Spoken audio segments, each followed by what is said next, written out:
brothers and sisters, may the Lord be with you. And with your spirit. A reading from the Holy Gospel according to John. Jesus said to the Jews, "Amen, amen, I say to you, whoever keeps my word will never see death." So the Jews said to him, "Now we are sure that you are possessed. Abraham died, as did the prophets, yet you say, whoever keeps my word will never taste death. Are you greater than our father Abraham who died, or the prophets who died? Who do you make yourself out to be?" Jesus answered, "If I glorify myself, my glory is worth nothing. But it is my Father who glorifies me, of whom you say he is our God. You do not know him, but I know him. And if I should say that I do not know him, I would be like you, a liar. But I do know him, and I keep his word. Abraham your father rejoiced to see my day. He saw it and was glad." So the Jews said to him, "You are not yet 50 years old, and you have seen Abraham?" Jesus said to them, "Amen, amen, I say to you, before Abraham came to be, I am." So they picked up stones to throw at him, but Jesus hid and went out of the temple area. The Gospel of the Lord.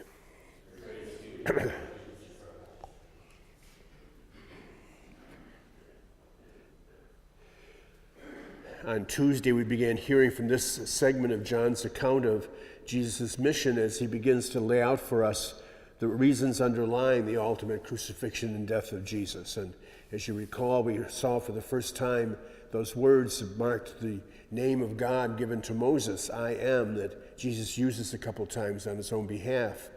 At that particular point on Tuesday, we find that the giving of those words and the understanding what they meant brought some to believe. We see something very different today as that continues, as we hear again the final time him saying, "I am."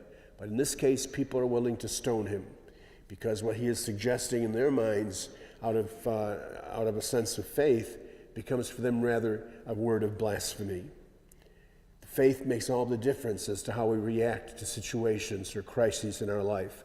We just heard a little bit earlier from the book of Genesis, the recounting of the promise of covenant that God made with Abraham. And of course, the promise was twofold, that he would have children and many descendants, and he would have a land.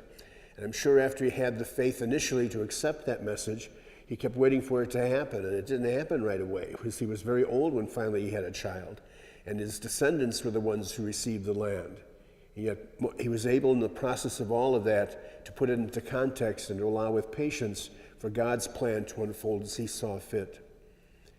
All of us in our lives find moments where we wonder and question about what is happening. And surely in these days of Lent, as a community, we have been confronted with this again as we confront the shame of sinfulness within the midst of the church, sinfulness in the midst of its leadership. For me as a priest, it's a very painful time. For many people beyond those who've been abused, it's an extremely painful time. And depending upon how we react in faith makes all the difference in the world as to how we make a difference in our lives and accept God's grace as being operative. And so as we share this cross, we're reminded in faith that perhaps we needed to do this. We needed to come to a point of not only reopening, if you will, of the wound, but beginning to make a very, very clear healing of the wound that exists there. And just as the cross was followed by resurrection, we have to believe in faith that we will be the better for it when this is all said and done. So let us continue to keep each other in faith and in prayer and not give up in the midst of this crisis on all the things that are part and parcel of God's grace operative within the community of God's believers. And hopefully in the process of all of it to realize as well that even though there are many that bear sin, there are others who are really trying their best to live out the call of the gospel.